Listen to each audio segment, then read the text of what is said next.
ನಮಸ್ಕಾರ ವೀಕ್ಷಕರೇ. ಸರ್, ಈಗ ಅದರಲ್ಲೂ ನಾವು ಕೆಲವೊಂದು ತುಮಕೂರು ಸುತ್ತಮುತ್ತ ಆ ಭಾಗದಲ್ಲಿ ಒಂದಷ್ಟು ವಿಚಾರಗಳು ನಮ್ಮ ಬೆಂಗಳೂರು ಕಡೆ ಕಡಿಮೆ. ಸೊ ಮಂಗಳೂರು ಕಡೆ ಹೋದರೆ ಅದು ಇನ್ನೂ ಬೇರೆ ಬರ್ತದೆ. ಅವೆಲ್ಲನೂ ದೈವಗಳು, ಇವೆಲ್ಲ ಬರ್ತವೆ, ನಾಗಾರಾಧನೆ ಈ ವಿಚಾರ. ಈ ಒಂದು ಭಾಗ ತುಮಕೂರು ಜಿಲ್ಲೆ ಸರೌಂಡಿಂಗಲ್ಲಿ ಕುರು ಕೊಡೋದು ಅಂತ ಹೇಳ್ತಾರೆ. ಸೊ ಕೆಲವೊಂದು ಕೆಲಸಗಳನ್ನ ನಾವು ಹೋಗಿ ದೈವದ ಜೊತೆ ಯಾವುದಾದ್ರೂ ಒಂದು ದೇವರ ಹತ್ರ ಹೋಗಿ ನಾವು ಮಾತಾಡಬೇಕು ಅಂದರೆ ಡೈರೆಕ್ಟಾಗಿ ಕೆಲವೊಂದು ಕಡೆ ನಮಗೆ ದೈವ ಮಾತಾಡೋದಕ್ಕೆ ಆಪ್ಷನ್ ಇರೋದಿಲ್ಲ. ಬಟ್ ಏನೋ ಒಂದು ಸೂಚನೆ ನಮಗೆ ದೈವನೇ ಕೊಡಬೇಕು ಅನ್ನೋ ವಿಚಾರ. ಯಾವುದೋ ಒಂದು ಅವ್ರ ಮನಸ್ಸಲ್ಲಿ ಏನೋ ಒಂದು ಜಾಗ, ಇಲ್ಲ ಏನೋ ಒಂದು ಬಚ್ಚಿಟ್ಟು ಬಂದಿರ್ತಾರೆ, ಇಲ್ಲ ಏನೋ ಒಂದು ಇಟ್ಟು ಬಂದಿರ್ತಾರೆ, ಇಲ್ಲ ಯಾವುದೋ ಒಂದು ನೆನೆಸ್ಕೊತಾರೆ, ಇಂಥ ಜಾಗ ಕೆಲಸ ಆಗಂಗಿದ್ರೆ ಅಲ್ಲಿ ಹೋಗಿ ಅಲ್ಲಿ ಹೋಗಿ ನಾವೇನು ಅವರು ಅಂದ್ಕೊಂಡಿರ್ತಾರೆ ಆ ಜಾಗಕ್ಕೆ ಹೋಗಬೇಕು, ಇಲ್ಲ ಅವ್ರು ಹೇಳಿದ್ದನ್ನು ತೋರಿಸ್ಬೇಕು. ಸೊ ಕೆಲಸ ಆಗಲ್ಲ ಅಂದರೆ ಅದನ್ನು ತೋರ್ಸೋಕ್ಕಾಗಲ್ಲ ಅನ್ನೋ ಥರ ವಿಚಾರ. ಸೊ ಅದು ಈ ಒಂದು ದೇವರಿಗೆ ಗೊತ್ತಿಲ್ಲದೆ ಒಂದು ಬಚ್ಚಿಟ್ಟು ಏನೋ ಒಂದು ಬಂದು ಕೇಳ್ತಾರೆ, ದೇವ್ರ ಮುಂದೆ ಪ್ರಶ್ನೆ ಇಡ್ತಾರೆ.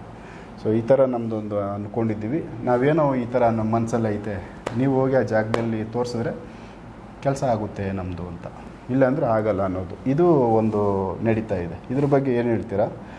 ಇದನ್ನು ಯಾವ ರೀತಿ ಮಾಡ್ತಾರೆ ತಿಳಿಸಿ. ಮೊದಲಿಗೆ ವೀಕ್ಷಕರಿಗೆ ನಮಸ್ಕಾರ. ಅರವಿಂದ್ ಸರ್, ನೀವು ಕೇಳಿದ ರೀತಿ ಇಲ್ಲಿ ಅದಕ್ಕೆ ಬರೀ ತುಮಕೂರು ಭಾಗ ಅಂತ ಬರಲ್ಲ, ಎಲ್ಲ ಭಾಗದಲ್ಲೂ ದೈವಾರಾಧನೆ ಅಷ್ಟೇ ಇದೆ. ನಮ್ಮ ಹಳೆ ಮೈಸೂರು ಭಾಗ ಅಂತ ಏನು ಬರುತ್ತೆ, ಹಳೆ ಮೈಸೂರು ಭಾಗ, ಮಂಡ್ಯ, ಮೈಸೂರು, ತುಮಕೂರು, ಹಾಸನ, ಬೆಂಗಳೂರು ಅರ್ಧ ಭಾಗ, ಈ ಭಾಗ ಎಲ್ಲ ಇದೆ. ಆದರೆ ದೈವನ ಮಾಡಿರೋ ರೀತಿ ಬೇರೆ ಬೇರೆ ಇದೆ. ಉತ್ಸವ ಮೂರ್ತಿಗಳು ಆಗ್ಬೋದು, ಮೂಲ ದೇವತೆಗಳನ್ನಾಗ್ಬೋದು, ಮಾಡಿರೋ ವಿಧಾನಗಳು ಬೇರೆ ಬೇರೆ ರೀತಿ ಇದೆ. ಮೊದಲಿಗೆ ಏನು ಈ ಕುರುಹು ಅಂದರೆ ಗುರುತು. ಹೌದು, ನಾವು ಏನು ಗುರುತು ಮಾಡಿರ್ತೀವಿ ಆ ಜಾಗನ ತೋರಿಸ್ಬೇಕು. ಹೌದು.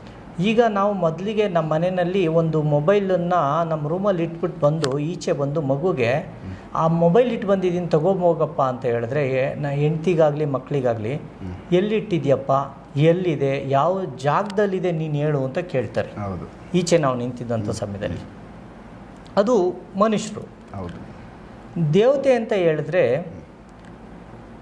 ನಾವು ಮಾಡೋ ದೇವತೆಗಳಿಗೆ, ಉತ್ಸವ ಮೂರ್ತಿಗಳಿಗೆ ಒಂದು ನಿಂಬೆಹಣ್ಣಾಗ್ಬೋದು, ಒಂದು ಬಾಳೆಹಣ್ಣಾಗ್ಬೋದು, ₹1 ನಾಣ್ಯ ಆಗ್ಬೋದು, ಇಲ್ಲ ಒಂದು ತೆಂಗಿನಕಾಯಿ ಆಗ್ಬೋದು.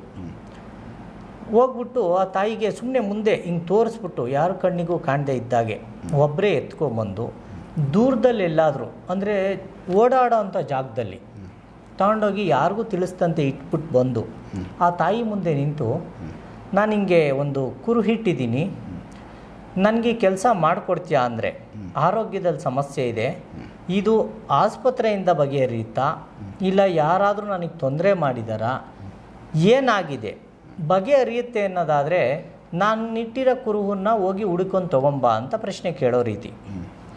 ಹಂಗೆ ಕೇಳಿದಂಥ ಸಮಯದಲ್ಲಿ ಅದೇನಾದರೂ ಬಗೆಹರಿಯುತ್ತೆ ಅನ್ನೋದಾದರೆ, ಏನು ಆ ದೇವತೆ ಅಂತ ನಾವು ಮಾಡಿರ್ತೀವಿ, ಆ ದೇವತೆ ಹೋಗಿ ಆ ಕುರುಹನ್ನು ಎತ್ಕೊಂಡು ಬರಬೇಕು. ಇದು ಶಕ್ತಿ. ದೇವತೆಗಳಿಗೆ ಕೂಡ ಜೀವಕಳೆನಲ್ಲಿ ಇರತಕ್ಕಂಥ ಶಕ್ತಿ. ಇಲ್ಲ ಒಬ್ಬ ವ್ಯಕ್ತಿನ ತೋರಿಸ್ಬಿಟ್ಟು ಮನಸ್ಸಲ್ಲಿ ಅಂದ್ಕೊಂಡಿರ್ತೀವಿ, ಅಲ್ಲಿ ಬಣ್ಣದ ಬಟ್ಟೆ ಹಾಕ್ಕೊಂಡಿದ್ದಾನೆ, ಹೋಗಿ ಆ ವ್ಯಕ್ತಿನ ಮುಟ್ಬಿಟ್ಟು ಬಾ ಅಂತ ಹೇಳಿದ್ರೆ ಆ ತಾಯಿ ಹೋಗಿ ಅವನನ್ನು ಮುಟ್ಬಿಟ್ಟು ಬರಬೇಕು. ಇದು ದೇವತೆಗಳಿಗೆ ಕೊಡುವಂಥ ಶಕ್ತಿ. ಕೆಲವು ಜನ ಮೋಸ ಮಾಡೋರು ಇದ್ದಾರೆ ಇವತ್ತು, ಅವ್ರ ಬಗ್ಗೆ ಮಾತನಾಡೋದು ಬೇಡ, ಆದರೂ ಸುಮ್ಮನೆ ಸೂಕ್ಷ್ಮವಾಗಿ ಹೇಳ್ತೀನಿ. ದೇವತೆಗಳು ನರ್ತನ ಮಾಡ್ತಾರೆ. ನರ್ತನ ಇದೆ, ಈಗ ಆಗಲಿಂದಲೂ ಇದೆ, ಈಗಲೂ ಇದೆ. ಹಳೆ ಮಾರಿ ದೇವತೆಗಳನ್ನ ಈ ನಮ್ಮ ಅಣ್ಣಮ್ಮನ್ನ ನೀವೆಲ್ಲ ನೋಡಿದ್ರೆ ದೇವತೆಗಳು ನರ್ತನ ಮಾಡ್ತಾರೆ, ಹಿಂಗೆ ಆಡ್ತಾರೆ, ಮುಂದಕ್ಕೆ ಆಡ್ತಾರೆ, ಹಿಂದಕ್ಕೆ ಆಡ್ತಾರೆ, ಮೇಲ್ಕೆ ಆಡ್ತಾರೆ ಎಲ್ಲ. ಅದು ದೈವ ಕುಣಿತ ಅಂತ ಕೂಗ್ತೀವಿ ನಾವು.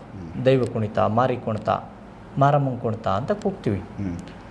ಕೆಲವು ಜನಗಳು ಏನು ಮಾಡ್ತಾರೆ, ಅಲ್ಲಿ ಕೆಲಸ ಮಾಡಿರಲ್ಲ, ಜನಗಳನ್ನ ನಂಬಿಸ್ಬೇಕು, ಅವರೇ ಹಿಡ್ಕೊಂಡು ಸುತ್ತ ಎಳೆದಾಡ್ಬಿಟ್ಟು ಅವ್ರ ಕಡೆಯವ್ರನ್ನ ಇಬ್ಬರು ನಿಲ್ಲಿಸಿ ಅದನ್ನ ಹಿಂಗೆ ಆಡಿಸ್ಬಿಟ್ಟು ಮಾಡಿದ್ದೀವಿ ಅಂತ ಹೇಳ್ಬಿಟ್ಟು ಮೋಸ ಮಾಡಿ ಆಚೆ ಬರೋವಂಥ ಕಾಲ ಇದು. ಆ ಸಮಯದಲ್ಲಿ ಜನಗಳೇನು ಮಾಡಬೇಕು, ಆಯ್ತಪ್ಪ ನೀನು ಕೆಲಸ ಮಾಡಿದ್ಯಲ್ಲ, ಬಾ ಪಕ್ಕಕ್ಕೆ ನಿಂತ್ಕೊ, ನೀನು ಮುಂದಕ್ಕೆ ಬರಬೇಡ, ನೀನು ಪಕ್ಕದಲ್ಲಿ ನಿಂತ್ಕೊ, ನೀನೆಲ್ಲೋ ಕೂತಿರು ಕಣ್ಣಿಗೆ ಕಾಣ್ದಂತೆ, ನೀನು ಕೆಲಸ ಮಾಡಿರೋ ದೇವತೆ ತಾನೇ ಕೆಲಸ ಮಾಡೋದು. ಆ ತಾಯಿ ಬಂದು ನಾನು ಕೇಳಿದಂಥ ಕುರುವನ್ನು ತೋರಿಸ್ಲಿ. ಇದ್ರ ಮಧ್ಯೆ ಹೋಯ್ತು, ಈ ಕೆಲಸ ಆಗಲ್ಲ, ಅದಕ್ಕೆ ಆ ತಾಯಿ ಮಾಡಿಲ್ಲ, ನಿನ್ನ ಕುರು ತಂದಿಲ್ಲ ಅಂತ ಹೇಳ್ಬೋದು. ಅದಕ್ಕೆ ಇನ್ನೂ ಒಂದು ಬೇರೆ ಕೆಲಸ ಇದೆ. ನನ್ನ ಕೆಲಸ ಆಗುತ್ತೆ ಅಂದರೆ ಒಂದು ಜಾಗದಲ್ಲಿ ಇಟ್ಟಿದ್ದೀನಿ ಆ ಕುರು ತಾಂಬ, ಕೆಲಸ ಆಗಲ್ಲ ಅಂದರೆ ಇನ್ನೊಂದು ಜಾಗದಲ್ಲಿ ಇಟ್ಟಿದ್ದೀನಿ ಆ ಕುರು ತಾಂಬ. ಸೊ ಇಲ್ಲಿ ಇರುತ್ತೆ. ಹಾಗಂಗಿದ್ರೆ ಇದು ಆಗದೆ ಇರಿದ್ರೆ ಇನ್ನೊಂದು ಆಪ್ಷನ್ ಎರಡಿಟ್ಟು ಬಂದಿರಬೇಕು. ಹೌದು, ಯಾಕೆಂದ್ರೆ ಇಲ್ಲಿ ಮೋಸ ಮಾಡೋರು ಇರೋದ್ರಿಂದ ನಿನ್ನ ಕೆಲಸ ಆಗಲ್ಲಮ್ಮ, ಅದಕ್ಕೆ ಆ ಕುರು ತಂದಿಲ್ಲ ತಾಯಿ, ಹೋಗಿ ನೀನು ಆಚೆಗೆ ಅಂತ ಹೇಳ್ಬಿಡ್ತಾರೆ. ಸೊ ಆಗದೆ ಇರೋದಿದ್ರು ಅದನ್ನು ಹೋಗ್ತಾರೆ. ತೋರಿಸ್ಬೇಕಲ್ಲ, ತಾಯಿ ಆಗಲ್ಲ ಅಂತಾದರೂ ಹೇಳ್ಬೇಕಲ್ವಾ. ಆಗುತ್ತೆ ಅನ್ನೋದಾದ್ರೂ ಒಂದು ತೋರಿಸು, ಆಗಲ್ಲ ಅನ್ನೋದಾದ್ರೆ ಇನ್ನೊಂದು ತೋರಿಸು. ಓಕೆ, ಇದನ್ನ ಹೇಳಿ ದೇವತೆಗಳನ್ನ ಆ ತಾಯಿ ಅಲ್ಲಿಗೆ ಆಹ್ವಾನ ಆಗಿದ್ದಾಳ ಆಗಿಲ್ವಾ, ಅವಳಿಂದ ನಮಗೆ ಪರಿಹಾರ ಸಿಕ್ಕುತ್ತಾ ಸಿಕ್ಕಲ್ವಾ ಅಂತೇಳಿ ತಿಳ್ಕೋಬೇಕು. ಈ ರೀತಿಯಾದಂಥ ಕುರುಗಳನ್ನ ಹುಡುಕಿಸ್ಬೇಕು. ಆಗ ದೇವತೆ ಆ ಗ್ರಾಮಕ್ಕೆ ಆಹ್ವಾನ ಆಗಿದ್ದಾಳೆ ಅಂತ ಗೊತ್ತಾಗುತ್ತೆ. ಅದು ಆ ದೇವತೆ ಕೊಟ್ಟಿರೋ ಜೀವಕಳೆ. ಸೊ ಇದು ಈಗ ಈ ಒಂದು ಪ್ರೊಸೆಸ್ಸು ಡೈರೆಕ್ಟ್ ಆ ದೇವರೇ ಇಲ್ಲಿ ಬಂದು ಎಲ್ಲ ಮಾಡಿರೋ ಥರ ನಮ್ಗೆ ಕಣ್ಣು ಕಾಣುತ್ತೆ. ಬಟ್ ಅದನ್ನು ಸೃಷ್ಟಿ ಮಾಡೋದು ಮನುಷ್ಯನೇ. ಸೊ ಅದನ್ನು ಸೃಷ್ಟಿ ಮಾಡಬೇಕಾದ್ರೆ ಯಾವ ರೀತಿ ಅಲ್ಲಿ ಒಂದು ಕೆಲಸ ಮಾಡಿರ್ತಾರೆ, ಆ ದೇವತೆನ ಯಾವ ರೀತಿ ಒಂದಷ್ಟು ಅಲ್ಲಿ ಏನೆಲ್ಲ ಒಂದು ಶಕ್ತಿ ತುಂಬಿಸಿ ಏನೆಲ್ಲ ಕೆಲಸ ನಡೆದಿರುತ್ತೆ. ಈಗ ಅರವಿಂದ್ ಸರ್, ಒಂದು ದೇವತೆನ ಮೊದಲಿಗೆ ನಾವು ರೆಡಿ ಮಾಡಬೇಕಂದ್ರೆ ನಾವು ವ್ರತ ಆಚರಣೆ ಮಾಡಬೇಕು. ಅದಕ್ಕೆ ಆದಂಥ ಕೆಲವೊಂದು ವ್ರತ ನಿಯಮಗಳಿದೆ. ಕೆಲವೊಂದು ಹೇಳ್ಬೋದು, ಕೆಲವೊಂದು ಹೇಳೋ ಆಗಿಲ್ಲ.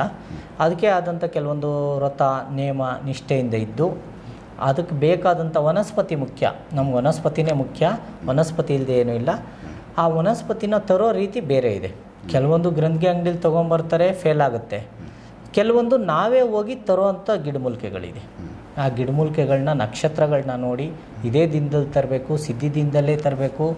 ನಕ್ಷತ್ರಗಳನ್ನ ನೋಡಿ ತೊಗೊಂಬಂದು ಅವನ್ನ ನಮ್ಮ ಹತ್ರ ಇಟ್ಕೊಂಡು ಏನು ಅದಕ್ಕೆ ಬೇಕಾದಂಥ, ನಾನು ಆವಾಗಲೇ ನಿಮಗೆ ಇನ್ನೊಂದು ವಿಡಿಯೋದಲ್ಲಿ ತೋರಿಸಿದ್ದೆ, ಚಕ್ರ ಸ್ಥಾಪನೆ ಮಾಡಲಿಕ್ಕೆ ಕಳಸದ ಅಡಿಕೆ ಒಂದು ಚಕ್ರ ಹಾಕಬೇಕು.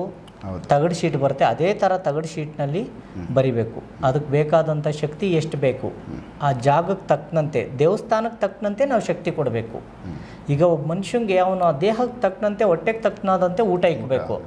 ಅತಿ ಹೆಚ್ಚಿಟ್ಟರೆ ಅಜೀರ್ಣ ಆಗಿಬಿಡುತ್ತೆ. ಅದೇ ರೀತಿಯಾಗಿ ಆ ಜಾಗಕ್ಕೆ ತಕ್ಕನಂತೆ, ಆ ಸ್ಥಾನಕ್ಕೆ ತಕ್ಕನಂತೆ, ದೇವತಾ ಮೂರ್ತಿಗೆ ತಕ್ಕನಂತೆ ನಾವು ಜೀವ ಕೊಡಬೇಕಾಗತ್ತೆ.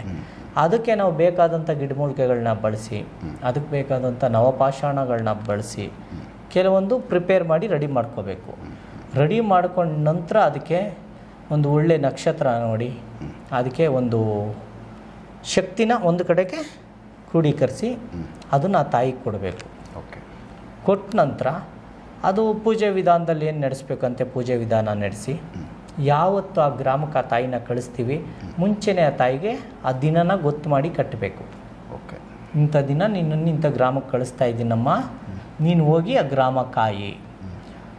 ನಿಮಗೆ ನಮಗೆ ತಿಳಿದಂತೆ ಒಂದು ಕಲ್ಲು ಕೆತ್ತಬೇಕಾದ್ರೆ, ಕಲ್ಲು ಕೆತ್ತನೆ ನಡಿಬೇಕಾದ್ರೆ 1000 ಪೆಟ್ಟು ಉಳಿ ಪೆಟ್ಟು ತಿನ್ನುತ್ತೆ. ಅದ್ರ ಮೇಲೆ ಓಡಾಡ್ತೀವಿ, ಕೂತಿರ್ತೀವಿ, ಎಲ್ಲ ಮಾಡ್ತೀವಿ.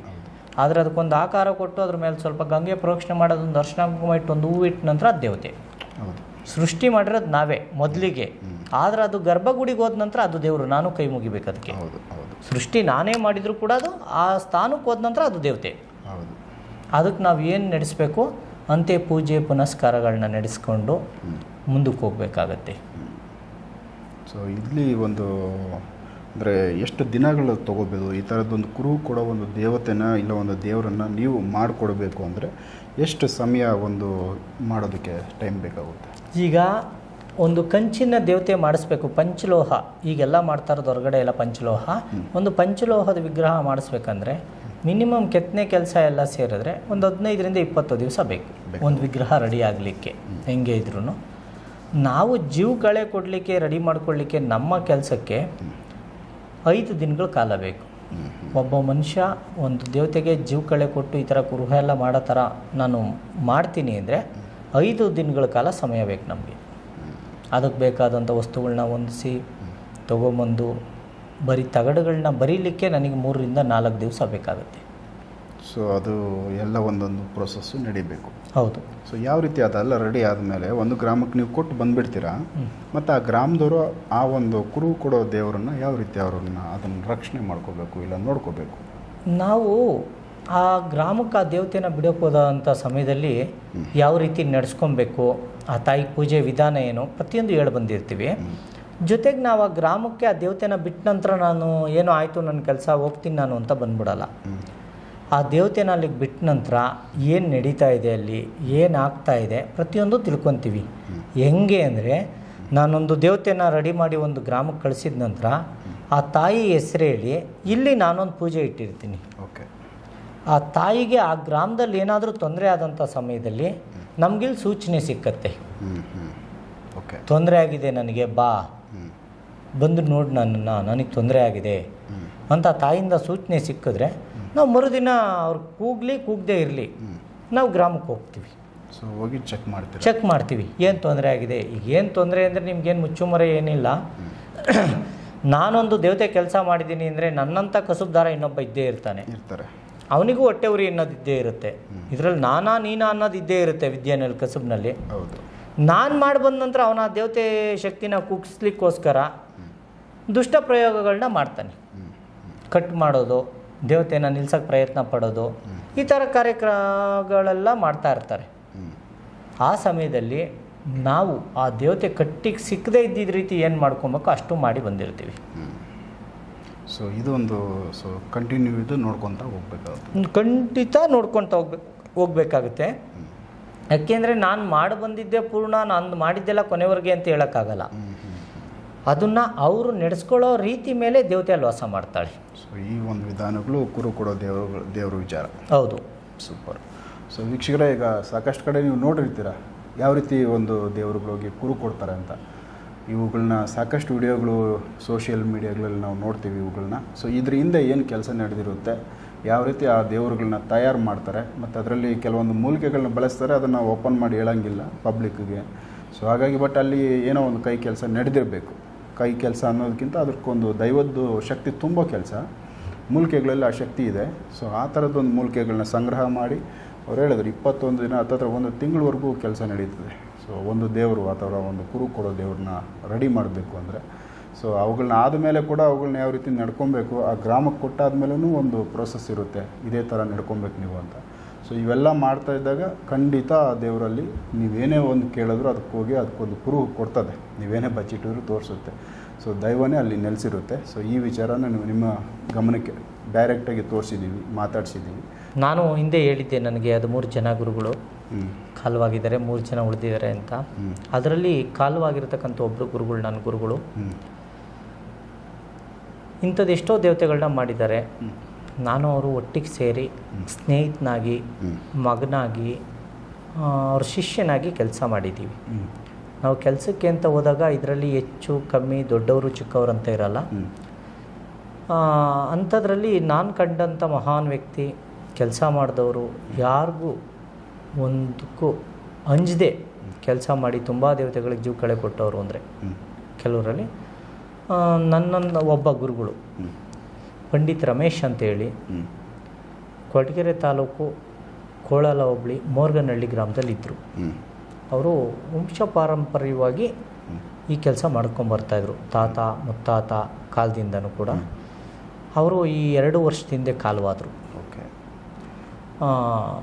ಅವರು ನಾವು ಮಾಡಿಕೊಟ್ಟಂಥ ಒಂದು ದೇವತೆ ಇವತ್ತಿನವರೆಗೂ ಎಷ್ಟು ಕೆಲಸ ಮಾಡ್ತಾಯಿದೆ ಅಂದರೆ ಎಷ್ಟೋ ಸಾವಿರ ಜನ ಕಷ್ಟನ ಪರಿಹಾರ ಮಾಡಿದೆ. ಸೂಪರ್. ಇಂಥ ಮಹಾನ್ ವ್ಯಕ್ತಿಗಳು ತುಂಬ ಜನ ಇದ್ದರು. ಈಗ ಅವರೆಲ್ಲ ಮರೆಯಾಗಿದ್ದಾರೆ. ಗುರುಗಳು ಅನ್ನೋರೇ ಮರೆಯಾಗಿದ್ದಾರೆ ಇವತ್ತಿಗೆ. ಹೌದು. ಯಾರಿಗೆ ಆದರೂ ಒಬ್ಬ ಗುರು ಸರಿಯಾದವ್ರು ಸಿಕ್ಕಿದ್ರೆ ಮಾತ್ರ ವಿದ್ಯೆ ಮುಂದಕ್ಕೆ ಹೋಗೋಕ್ಕೆ ಸಾಧ್ಯ. ಇವತ್ತು ಅವ್ರ ಮಗ ನನ್ನ ಜೊತೆ ಸ್ನೇಹಿತನಾಗಿ ಕೆಲಸ ಮಾಡ್ತಾಯಿದ್ದಾರೆ. ಇನ್ನು ಈಗ ವಯಸ್ಸು 17.